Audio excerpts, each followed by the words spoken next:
This is DC Channel Guns. Like and subscribe. Thank you for watching. What up? This is DC Channel Guns coming at you another gun video. Appreciate you watching, like, share, and subscribe. So I want to appreciate all my subscribers. I want to appreciate all the information. Appreciate y'all for coming to the video. Appreciate all the love, support. Appreciate everything that y'all do for the 2A community. Like I said before, y'all are the star people. I'm just a mess. I'm just every citizen trying to uphold the Constitution, defend the Second Amendment. So with that said, I want to thank y'all for coming over here every single day. I appreciate y'all smashing the like button, sharing on your favorite social media platform. Appreciate the ones that's helping out the first-time buyers. Support your gun channels, your 2A channels, people. We need all the help we can.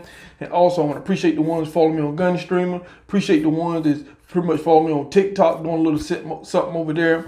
And a big shout out to the ones come over here every single day through the good and the bad, and ups and downs. Nothing moves in a straight line, people. So we're going to get into it. So right now, people, we're going to talk about magazines and stuff like that. I get a lot of questions and stuff.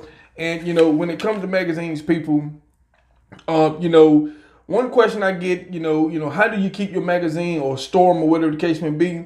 I keep mine fully loaded, people. For years, decades, I have had no problem storing my magazines, even my other handgun magazines. I keep it fully loaded at all times. When it comes to AR mags and stuff like that. Now, if you look at this magazine here, you can see that they got numbers and stuff on them or whatever. Now, once you start using it, it will indicate how many rounds is left. This one's fully loaded right here with 30 rounds, people. To the max, to the max, 30 rounds. And, one thing that a lot of people ask me and stuff, do you load it with 29? Now, some people do that. Now, I don't know. Now, some people I have heard, through the times or whatever, years, that, people have problems loading that first one up. So they loaded one short. Some people say they don't want to max it out because they're spring tension. They don't want to wear out the springs and stuff like that. Now, I did a lot of videos when it comes to springs and stuff in magazines and stuff like that.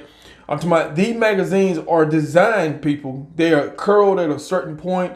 They have been tested at manufacturers and stuff like that. They're made to, to press and adjust. Now, some people say, well, if you keep them pressed for a long, long time, that could weaken them up.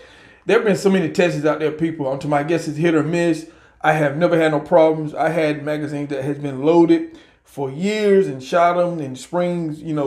I have really, I'm to the point now with all the magazines I had not replaced none of my magazine springs, people. None of them. No, I had one magazine problem I had that was a high point that, was pretty much about 20 years old and stuff like that.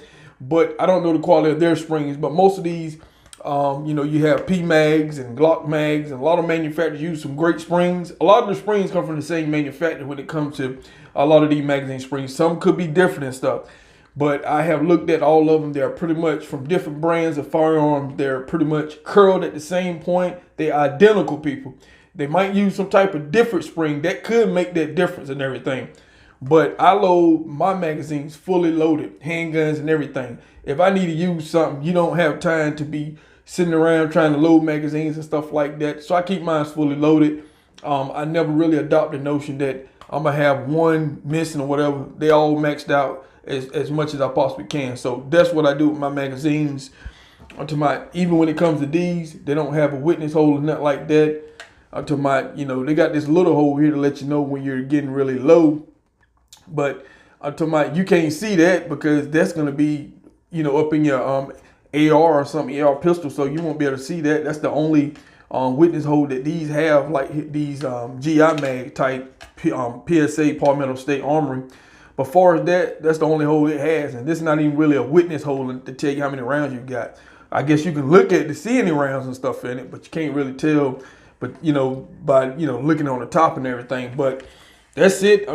There's magazines that, you don't. Now, on the bottom of it, you can't see nothing here either. Someone asked me about that. The GI mags don't have witness holes and stuff. Like I said, the only hole you're going to see is the one that you put inside the AR and stuff like that, the rifle. That's it. But it's more like the mag catch right here. But, like I said, just answering questions. There's a lot of new people and stuff out there and everything. But it's not going to hurt to keep your magazines loaded, people, and everything. I see so many torture tests and stuff. I did them on my own and everything. But that is not a big worry to be worried about, people. I know people who store magazines for years, no problem. Now, like I said, it could be, depends on your the quality of the mags, the company and the brand and stuff like that. That could be an issue. Not saying it can't be, but it could be, because I know there are different types of quality springs out there. You can order some great high performance springs just to put in your AR mags. If there's something that you want to do, to think about, you can look at something like that. If you feel like the springs that you have in your magazines are not great, that's something you can do. But guess what? That is that's the reason why I numbered this, because a lot of people been asking questions like that. I want to cover this magazine thing because a lot of people ask questions about that. And so right here, I number my magazines and stuff just in case if I have a problem at the range and stuff like that, you will know which one have issues and stuff. If you have a spring issue, that is one indicator. Some of them you can indicate at the bottom. A lot of magazines are doing little things. That is so you can identify the bad magazine. You don't want to have the bad magazines, people, in the event you have the self-defense, home defense, or something like that. And you don't want to be dealing with no malfunction whatsoever. You want to be at 100%, not 98, not 85, 100 when you have to defend yourself and everything. So there's another thing. And when it comes to this magazine here, when you start to use some of the rounds and stuff in it, and the clear mags and stuff, the P mags, we're going to take a few out, and I'm going to show you. You're going to start to see something like an indicator. Now, a lot of your other mags, GI mags and stuff with an indicator, see right here, as you start to take rounds out, the indicator, you'll start to see the indicator stuff. So it'll move up and it'll tell you how many rounds that is left in here. So I took out 1, 2, 3, 4, 5, 6 rounds, and right here I got almost about 20 some rounds in here, people. So it's telling me almost so I know I got over 15 if you can see the numbers. So there's 25 here. So I got 6 rounds. So that leaves me with 24 rounds that I still have, people. So that is pretty much like a little witness. So it's sitting around the 24, 25 mark here. So that kind of tell you until how many rounds you got left. So that is good to have and everything. Then you have magazines that they're clear mags where you can look at them and stuff, them ETS mags and stuff. So that is a great thing to know how many rounds you got and stuff, people, because in the event of a situation, nobody's going to be keeping in mind in their head how many rounds they shot. One time I did I was looking at a lot of reports, and I kind of find out when it comes to reports and stuff, witnesses and stuff, when they're hearing shootings, a lot of people say, well, I heard 10 shots, I heard 15 shots. And then once they go investigate, it was only maybe 2 shots or 3 shots. So, people really, when you hear and, you hear the sounds and stuff, people say, oh, it was a whole bunch of shots, and find out it was 2, 3 shots. That's the same thing at the range, people. A lot of people, they're shooting and stuff, and then a lot of people don't know how many rounds they fired because it happened so quick and everything.